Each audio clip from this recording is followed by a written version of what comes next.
the guardian of the forest. She saved an injured panther in the heart of the forest and was taken by the wild pack.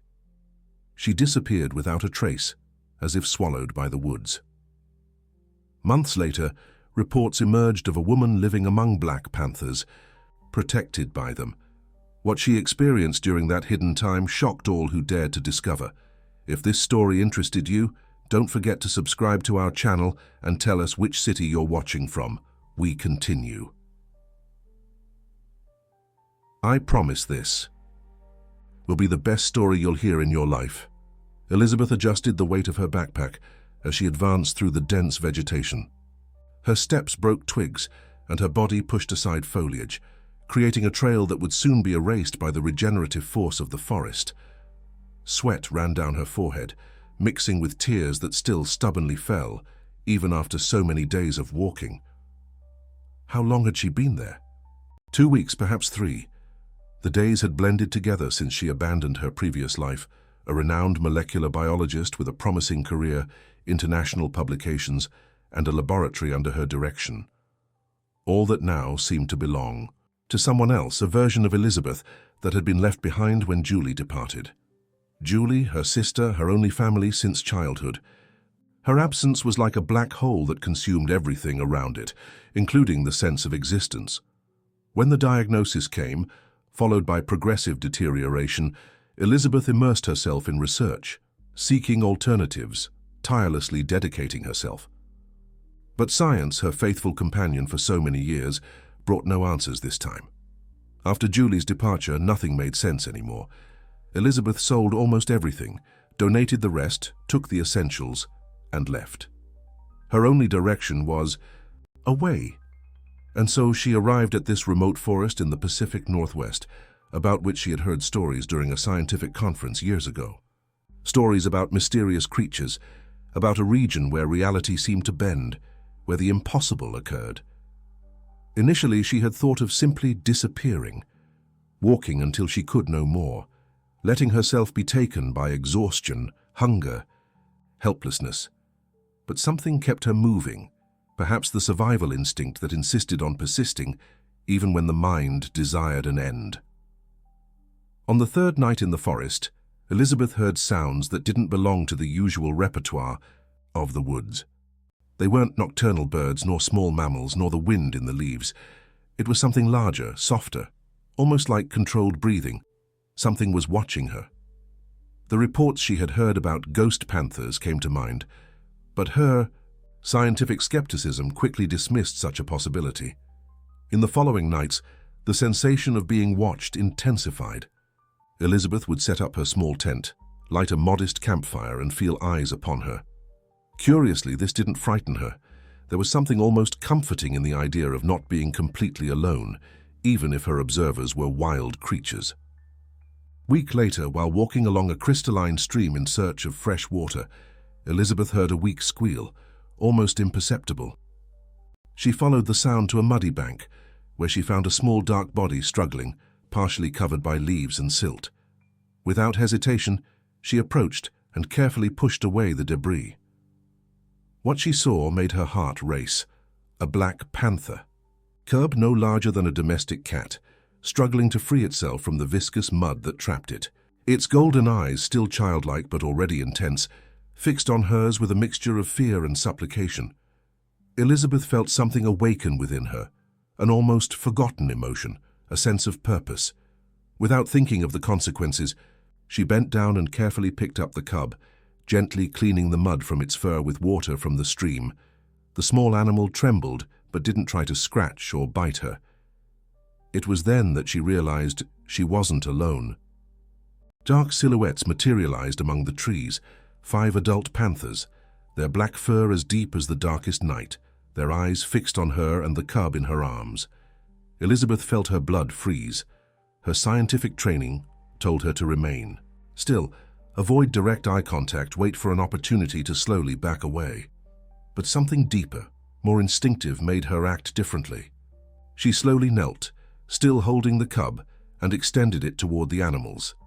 One of the panthers, visibly larger with evident scars on its muzzle, approached with deliberately slow steps. It was the leader of the pack, Elizabeth realized. The scientist remained motionless, her heart beating so hard she was sure the felines could hear it.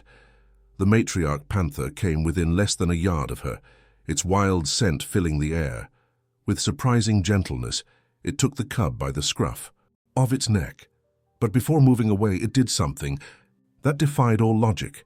It leaned in and briefly licked Elizabeth's forehead, a gesture that seemed both a thank you and an acceptance.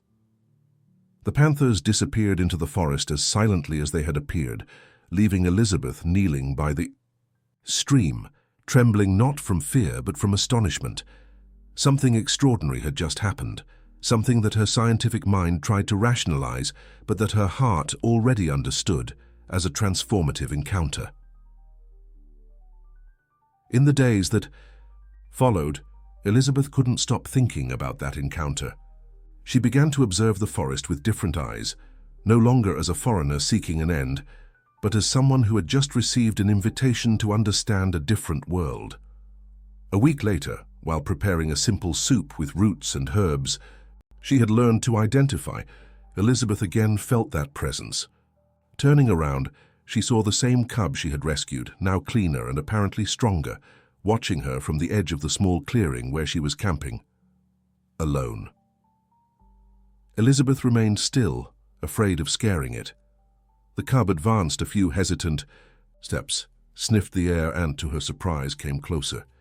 With slow movements, the scientist extended her hand. The small feline smelled her fingers, and in a gesture that knocked down the last barriers of Elizabeth's skepticism, rubbed its head against her palm. That night marked the beginning of something new. The cub stayed, accepting pieces of meat from her meal, sleeping curled up near the entrance to her tent. By morning it had left, but it returned at dusk, this time accompanied by the matriarch, who watched from a distance as the little one played near Elizabeth's feet. This pattern continued for days, with increasingly frequent visits. Elizabeth began to record her observations, initially in a scientific manner, with precise notes about behavior, times, feeding patterns. But soon she realized that this experience transcended traditional scientific methodology. She then began to make drawings, the cub playing with a leaf, the matriarch watching the sunset, the pack gathered in a formation that seemed almost ritualistic. Her perception sharpened. She began to notice patterns that had previously escaped her, circles formed in the soil where the panthers rested, trails that changed direction apparently without reason, the way the winds blew when the felines were nearby. It was as if the entire forest was a living, conscious organism, and the panthers its messengers. Elizabeth, who had always sought to understand the world through reason and methodical observation, now found herself learning a new form of knowledge, more intuitive, based on presence and silence. Elizabeth's nights were no longer solitary. The cub, whom she secretly called Night, frequently slept by her side, its soft purring lulling her into a deeper and more peaceful sleep than she had experienced in years. During the day, she explored the forest, now no longer as a fugitive from life, but as an apprentice to its secrets. It was during one of these explorations that Elizabeth found a small cave hidden by vines. Inside, to her surprise, were ancient cave paintings, human figures alongside large black felines, in scenes that suggested not confrontation, but cooperation and reverence. She touched the images with trembling fingertips, feeling part of something much greater and older than she could comprehend. Days transformed into weeks and weeks into months. Elizabeth had established a routine she never imagined possible.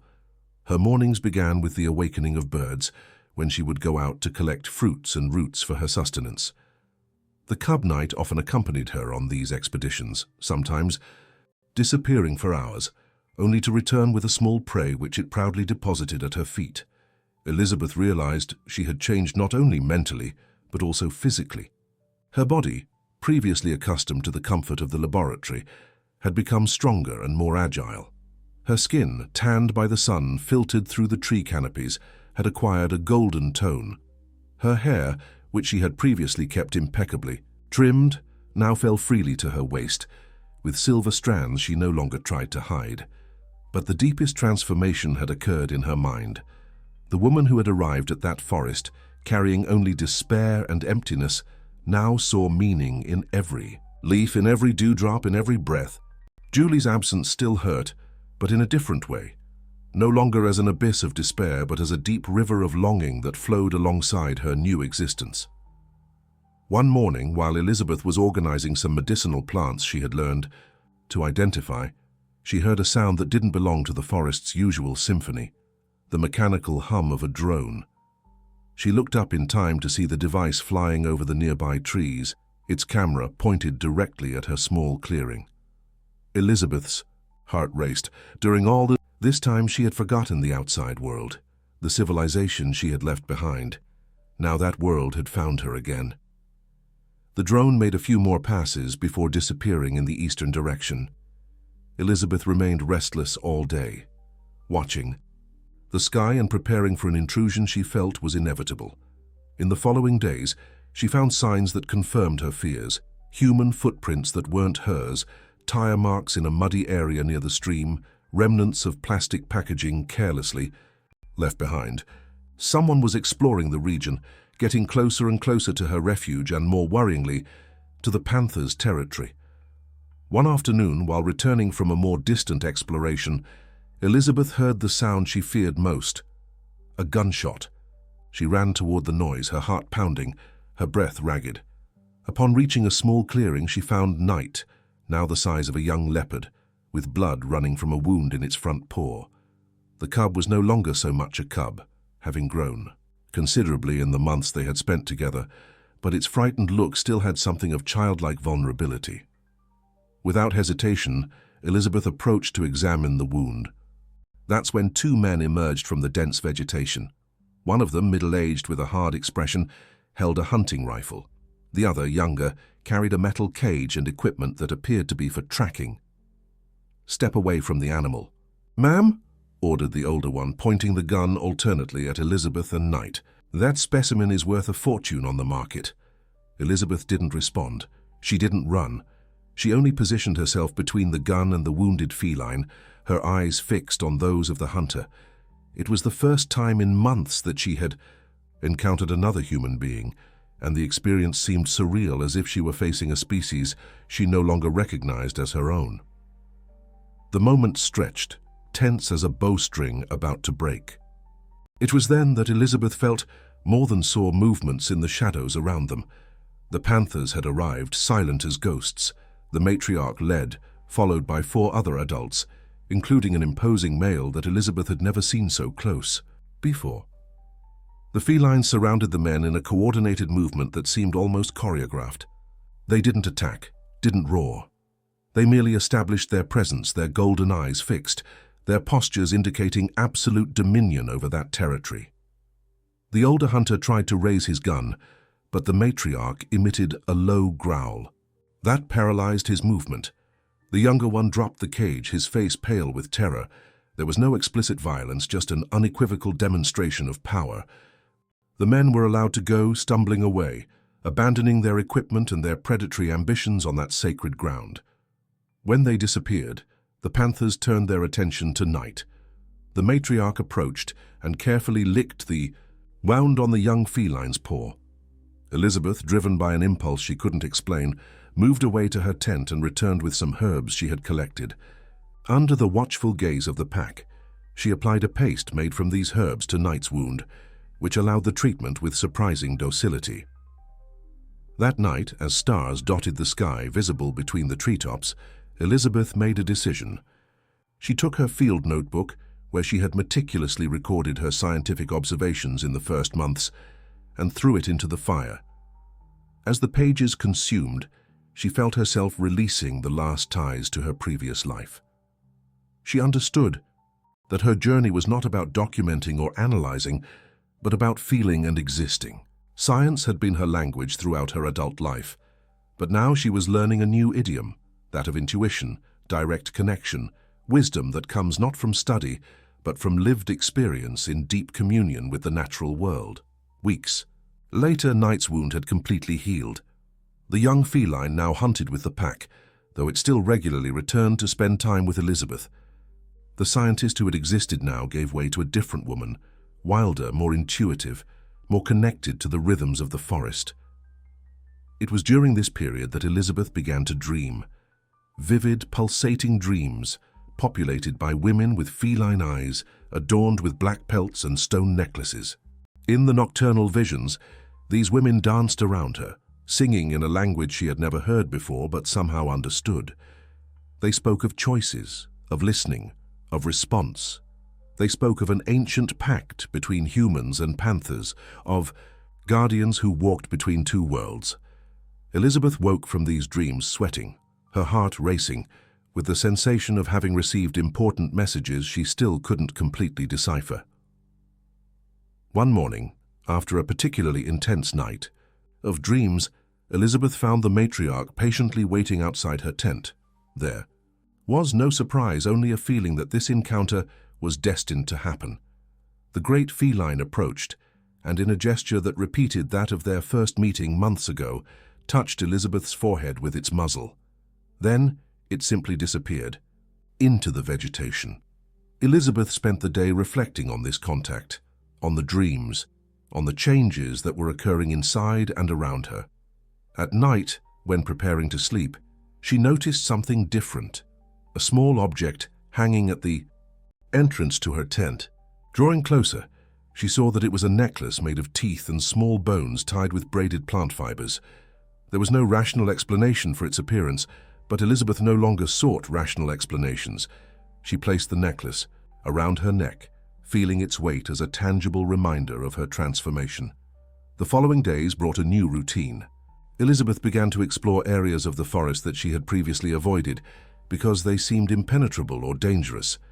She discovered that, with the necklace, animals reacted differently to her presence, not with fear, but with a kind of respectful recognition. Even snakes and spiders seemed to veer away from her path, as if perceiving in her something beyond simple humanity. In her explorations, Elizabeth came to a Native American village at the edge of the forest. She kept her distance, observing. She noticed how the residents cast glances in her direction, but no one approached. An elderly woman, however, raised her hand in a gesture that seemed like a greeting, or was it recognition? Elizabeth returned to her clearing with new questions, but also with a growing sense of belonging. That forest, which she had initially chosen as the setting for her end, now revealed itself as the stage for her rebirth. One night, while observing the stars, Elizabeth saw artificial lights blinking in the distance.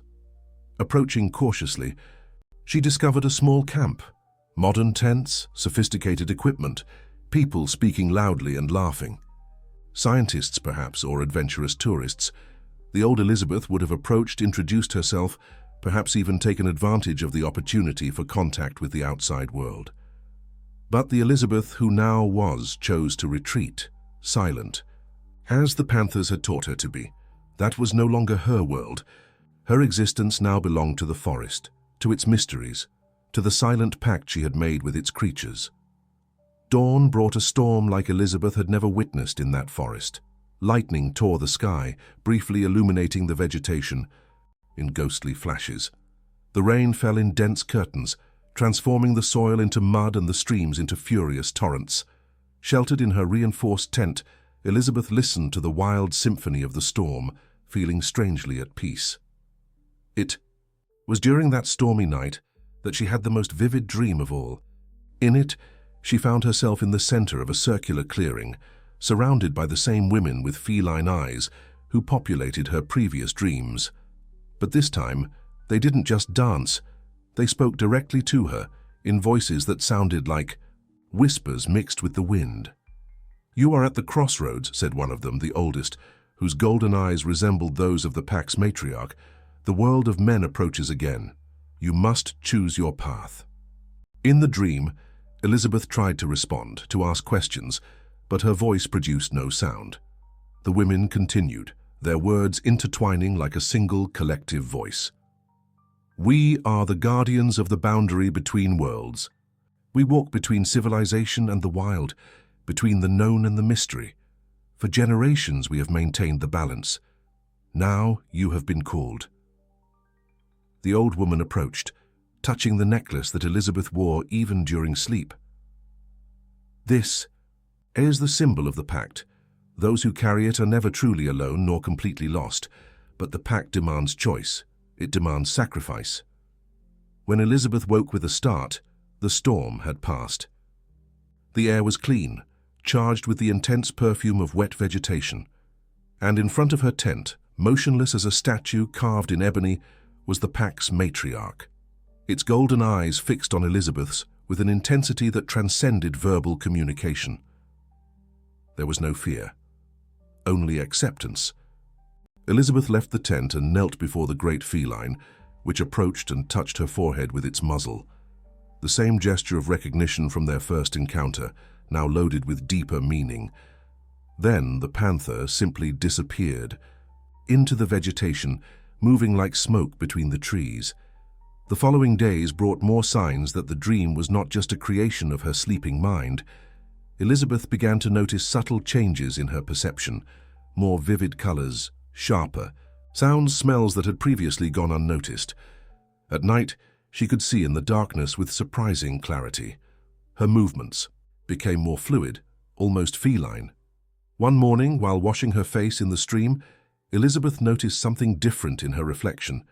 Her eyes, previously a common brown, now had a golden glow when light hit them at a certain angle. She examined more closely, frightened and fascinated at the same time. What was happening to her? The answer, or part of it, came in an unexpected form. Returning to her clearing after an exploration, Elizabeth found a man sitting calmly near her tent. He appeared to be about 50 with graying hair, stubble, clear penetrating eyes. He wore simple clothes, practical for the forest, and carried a backpack and professional photographic equipment. "Dr. Elizabeth Morgan," he said, standing up. "Or do you prefer just Elizabeth now?" She was paralyzed. How long had it been since she had heard her full name? How did this stranger know her? "I'm Ryan Thompson, photographer for National Geographic," he continued. "I've spent the last 5 months trying to find you." Elizabeth remained silent, distrustful. Her instinct told her to retreat, to disappear into the forest, as the panthers had taught her, but something kept her there. "Your story intrigued a lot of people," explained Ryan. "A renowned scientist who abandons everything and disappears into the forest. Some thought you had, well, that something bad had happened. Others speculated that you had found something extraordinary." "How did you find me?" Elizabeth finally asked, her voice hoarse from disuse. "It wasn't easy," Ryan smiled. "Rumors in the local village about a woman who lives with panthers. Some guides mentioned having seen a foreigner who seemed to have become part of the forest. I followed the eye." "Clues." Elizabeth assessed the man before her. He didn't seem to represent an immediate threat, but his presence meant that the outside world had found her refuge. Others would come. "What do you want?" she asked directly. "To document," he answered with equal frankness. "Black panthers are practically legends in this region. Most scientists doubt their existence. If you've really established contact with them—" "They're not laboratory guinea pigs," interrupted Elizabeth, a note of firmness in her voice, "nor zoo attractions." Ryan raised his hands in a conciliatory gesture. "I completely agree. I'm not here to capture, only to record, to show the world that these magnificent creatures exist and deserve protection." Elizabeth considered his words. Part of her, the scientist that still existed somewhere in her being, understood the value of documentation. Another part, the woman, who had made a pact with the forest, feared for the safety of the panthers. "If I allow it," she finally said, "it will be on my terms. The focus will be only on the animals. I don't appear in the photos, and you leave as soon as you finish." Ryan promptly agreed. In the following days, they established a cautious routine. Elizabeth guided him to strategic points where the panthers usually passed, always maintaining a safe distance. The photographer, to his credit, showed genuine respect for the animals and the environment, never forcing situations or disturbing wildlife. The panthers, in turn, seemed curiously tolerant of the stranger's presence as long as Elizabeth was nearby. Night, now almost an adult, even posed majestically on a rocky outcrop, as if understanding the importance of that record. After 2 weeks of work, Ryan had what he described as the most extraordinary material of his career. On the night before his departure, while sharing a simple meal, he asked the question that Elizabeth knew would come. "Why not come back with me? Your discoveries could revolutionize what we know about feline behavior. You could ensure protection for this area, for these creatures." Elizabeth watched the flames of the small campfire, remembering her dream, the words of the guardians. The pact demands choice. It demands sacrifice. "My place is here now," she answered simply. Ryan left the next morning, carrying with him images that, as Elizabeth would come to know months later, would cause a sensation in the scientific world and among conservationists. The photographs of the black panthers, until then considered almost mythical in that specific region, traveled the world. Heated debates arose about their authenticity, about the implications for conservation, about the mysterious guide that Ryan vaguely mentioned in his interviews. Some academics called Elizabeth a delusional mystic when they learned of her story. Others classified her as an ingenious fraud. Few understood that she had simply found a different path of connection with the natural world, a path that transcended traditional scientific methodology. Elizabeth followed these developments from a distance, through newspapers and magazines that Ryan occasionally sent to the nearby village, from where they were, brought to her by a young Native American who had become a kind of informal messenger. It was through these materials that Elizabeth learned of the next disturbance in her peaceful existence. A group of environmentalists, inspired by the photographs and reports, had obtained funding to transform the region into an international nature reserve. They were setting up base in the village and planning a complete scientific expedition. The dilemma emerged as a discreet crack in the balance that Elizabeth had found. The project included plans for a permanent protection base, constant monitoring of wildlife, and most surprisingly, a formal proposal for her to assume a position of scientific leadership. They offered her the chance to return to the world of science, but now as a defender of the creatures she had learned to love. For the first time in many months, Elizabeth felt divided. Reason whispered that accepting would be the logical path. She could ensure legal protection for the panthers, prevent hunters and explorers, use her knowledge for the benefit of conservation. Intuition, however, warned that human intervention, even well-intentioned, rarely came without unforeseen consequences. For days, Elizabeth wandered in circles through the forest, struggling internally. She revisited the cave with the cave paintings, seeking guidance in the ancient symbols. She spent hours observing the panther pack in their natural interactions, wondering how her decision would affect those magnificent creatures. One night, exhausted by the internal conflict, she fell asleep under the stars without the protection of her tent. In her dream, she was again in the circle of feline women, but this time they weren't dancing. They were sitting in council, their faces serious, their golden eyes shining in the darkness. "The world of men always returns," said the old woman, "always tries to control, classify, possess. Even with good intentions, it brings divisions where there was wholeness. But it also brings protection," argued Elizabeth in the dream, surprised to finally be able to speak.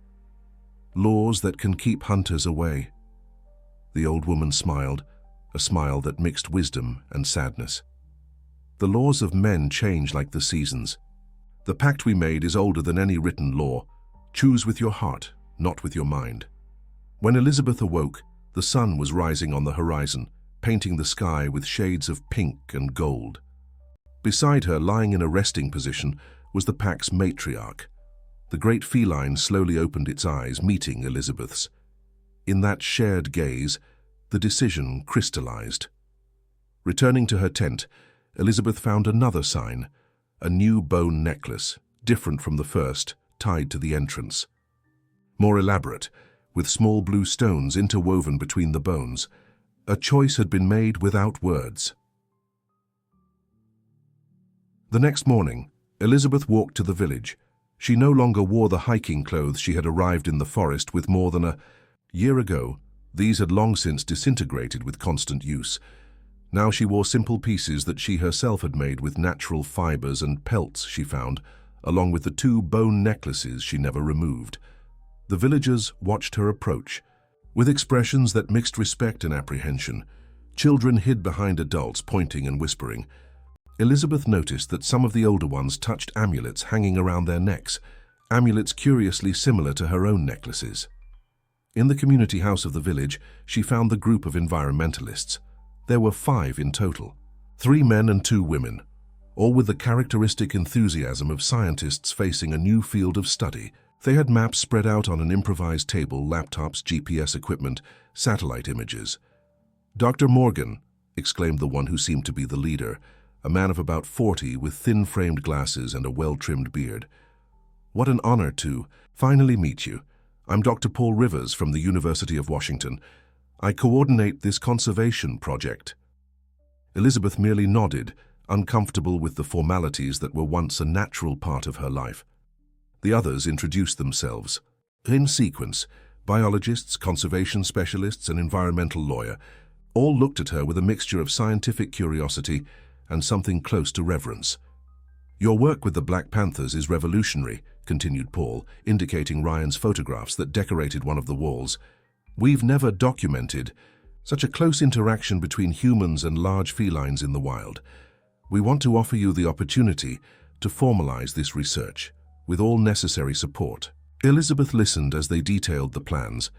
The creation of a comprehensive protected reserve encompassing the entire forest area, a permanent scientific base with laboratories, accommodations, and observation towers, teams of forest rangers to combat illegal hunting, long-term research programs on the panthers and other animals in the region.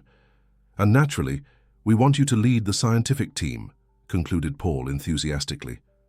"Your knowledge about these animals is invaluable. With your guidance, we can establish observation protocols that respect the natural behavior of the panthers." Elizabeth remained silent for a few moments, her eyes scanning the maps and documents. In another life, she would have jumped at this opportunity: guaranteed funding, support team, chance to publish revolutionary discoveries. But now, these motivations seemed empty, like abandoned shells on the beach. "I cannot accept," she finally said, her voice calm but firm. The surprise was evident on the faces before her. Paul adjusted his glasses, disconcerted. "But in why? This project would ensure the protection of the panthers that you clearly value. We could study them, understand them better." "Some things are not meant to be studied," responded Elizabeth. "Some relationships cannot be quantified or catalogued. Constant human presence, even with the best intentions, would disturb the balance that exists here." "But you are human," argued one of the biologists, "and you established contact." Elizabeth smiled slightly, touching one of the necklaces around her neck. "Yes and no, I've become something between 2 worlds." Faced with confused looks, Elizabeth elaborated her counterproposal. "The creation of a reserve, yes, but with strict access rules. No permanent base inside the forest, patrols limited to certain peripheral areas, observation only with special permission, and always guided by members of the local village, who knew and respected the ancestral paths of the forest.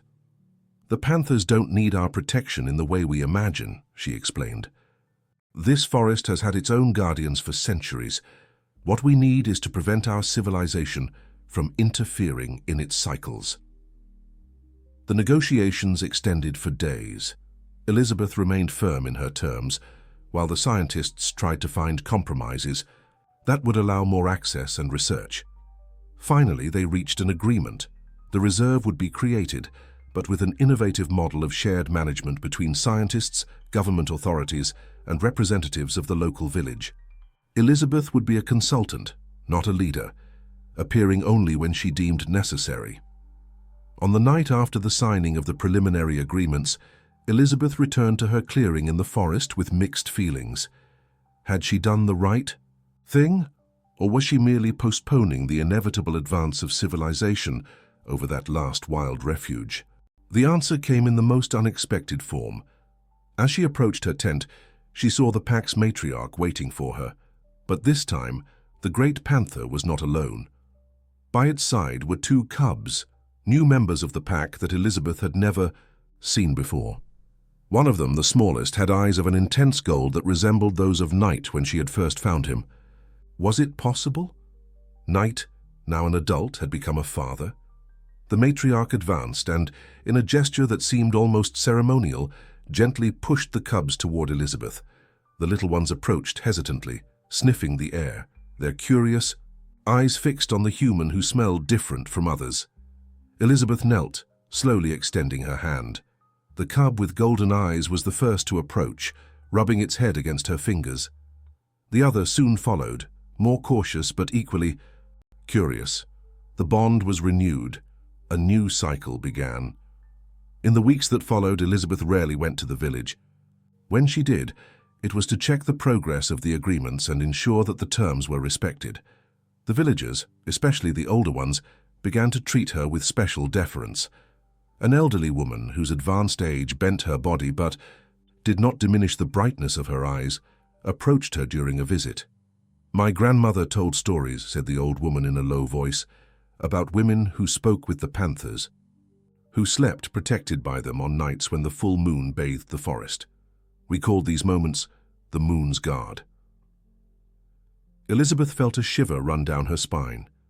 She had never mentioned to anyone how she frequently slept under the protection of the matriarch and, more recently, with the cubs curled up by her side during full moon nights. "After those nights," continued the elderly woman, "inexplicable things happened in the village.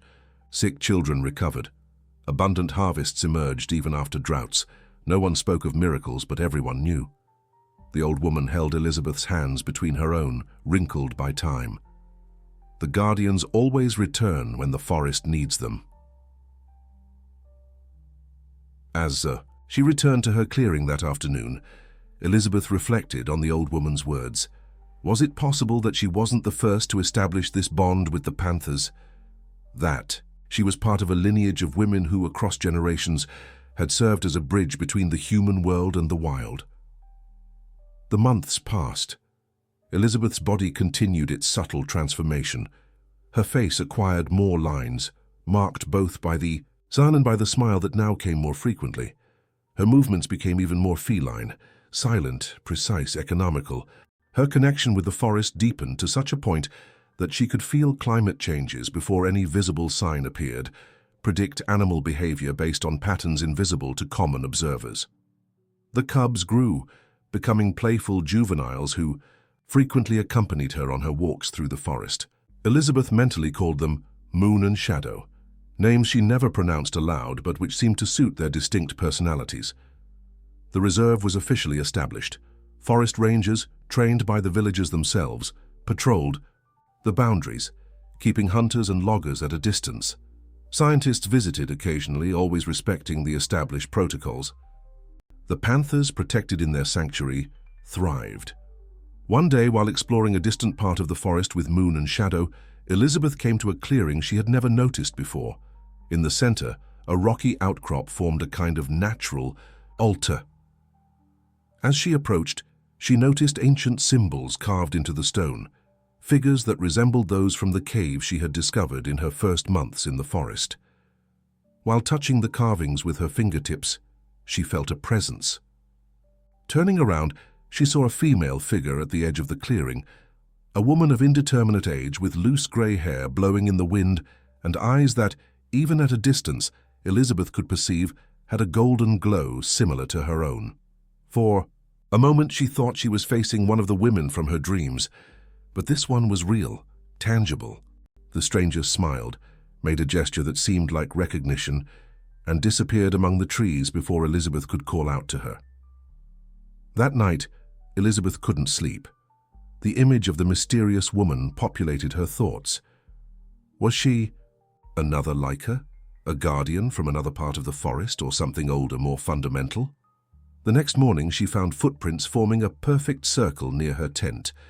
In the center, a white polished bone and a human figure drawn in the earth. The meaning was clear to Elizabeth, although she couldn't explain it in words. It was a warning, a message, an invitation to a new cycle. The days that followed brought subtle changes.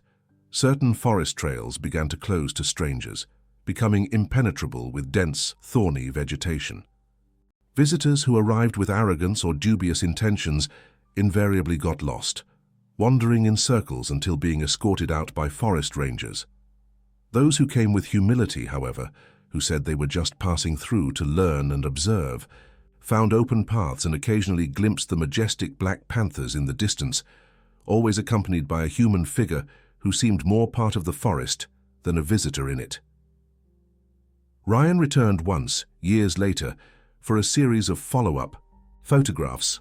He found the forest transformed, denser, more vibrant, almost pulsing with its own life. When he asked to see Elizabeth, the villagers smiled and pointed to the woods, saying only, "She's around there. If you want to find her, the forest will decide." And so arose the legend of the guardian of the forest. Some described her as a scientist who had abandoned civilization to live among beasts, others as a mythical figure, half human, half panther, who protected the ancestral secrets of the woods. The village elders merely smiled when questioned, touching their bone amulets. What everyone agreed on was that the forest now had guardians, the black panthers and a woman among them. A woman without a name who didn't speak but observed. And if one day you met her, you would know that you weren't being judged but weighed in silence. For there are places that don't belong to the rational world, and there are stories that weren't made to be explained, only lived. And so, in the depths of the American forest, between shadows and secrets, Elizabeth found not the end she sought, but a greater purpose than she had ever imagined, not as a scientist studying nature from the outside, but as an integral part of its eternal cycles, not as an observer, but as a guardian. Dear listeners, we hope that Elizabeth's journey with the Black Panthers has deeply touched your hearts. To continue this emotional voyage through stories of transformation and rebirth, we've prepared a special playlist with equally captivating narratives. Find it here on the left side of the screen. If this story awakened something in you, don't forget to subscribe to our channel and leave your like on this video. Daily we bring unique stories that explore the complexity of life and the mysteries of the connection between humans and nature. Don't miss our upcoming content.